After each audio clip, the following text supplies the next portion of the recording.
उन्हें मरुस्थान के पहले तक बहुत से पानी के गड्ढे मिल जाते हैं, जिससे वे बहुत सारा पानी संग्रह कर लेते हैं। तब उनमें से एक पूछता है कि इस रास्ते में पहले से ही इतने पानी के गड्ढे हैं, हमें एक भी गड्ढा तैयार नहीं करना पड़ा। तब रामधन मूंछों पर ताव देकर बोलते हैं, इसलिए तो मैंने नौजवानों की उस टोली को आगे जाने दिया। ये सभी उन लोगों ने खुद के लिए तैयार किया जिसका लाभ हम सभी को मिल रहा है।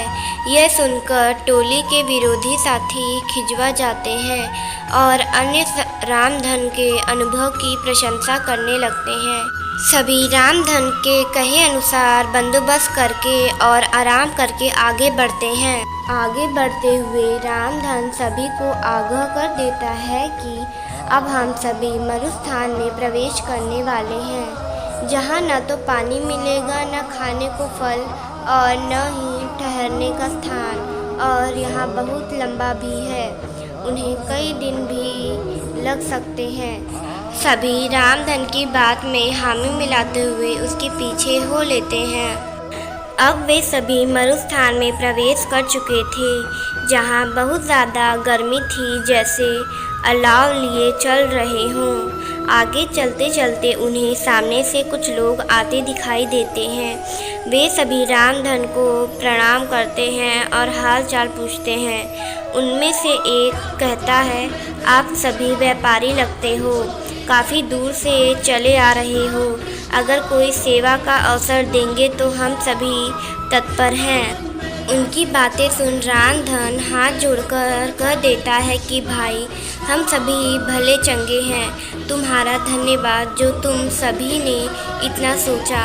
और वे अपने साथियों को लेकर आगे बढ़ जाते हैं। आगे बढ़ते ही टोली के कुछ नवयुवक फिर से रामधन को कोसने लगते हैं कि जब वे लोग हमारी सहायता कर रहे हैं तो इस वृद्ध रामधन को क्या परेशानी है। कुछ दूर चलने के बाद फिर से कुछ लोग सामने से आते दिखाई देते हैं, जिनके वस्त्र गीले थे, और वे रामधन और उसके साथियों को कहते हैं कि आप सभी राहगीर लगते हो और इस मरुस्थान के सफ़र से थके लग रहे हो। अगर आप चाहो तो हम आपको पास के एक जंगल में ले चलते हैं, जहाँ बहुत पानी और खाने को फल है। साथ ही अभी वहाँ पर तेज बारिश भी हो रही है, उसी में हम सभी भीग गए थे। अगर आप सभी चाहो तो अपना सारा पानी फेंक कर जंगल से नया पानी भर लें और पेट भरकर खाकर आराम कर लें। लेकिन रामधन साफ न बोलकर अपने साथियों से जल्दी चलने को कह देते हैं।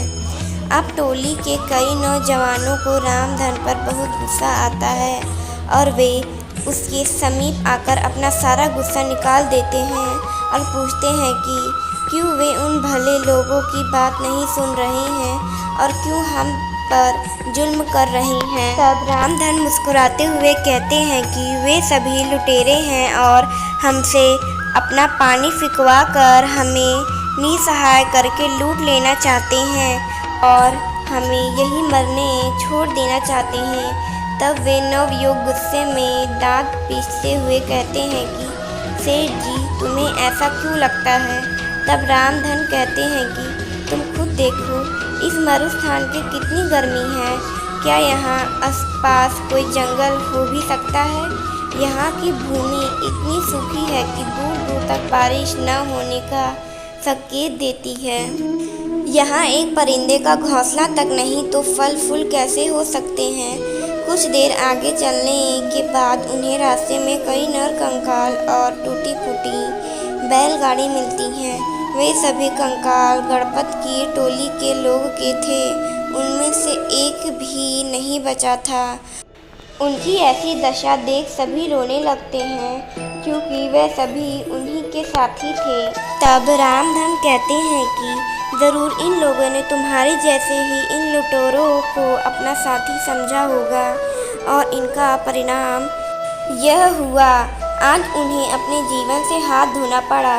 रामधन सभी को ढांढ बंधाते हुए कहते हैं, हम सभी को भी यहाँ से जल्दी निकलना होगा, क्योंकि वह सभी लुटेरे अभी भी हमारे पीछे हैं। प्रार्थना करो कि हम सभी सही सलामत यहाँ से निकल जाएं।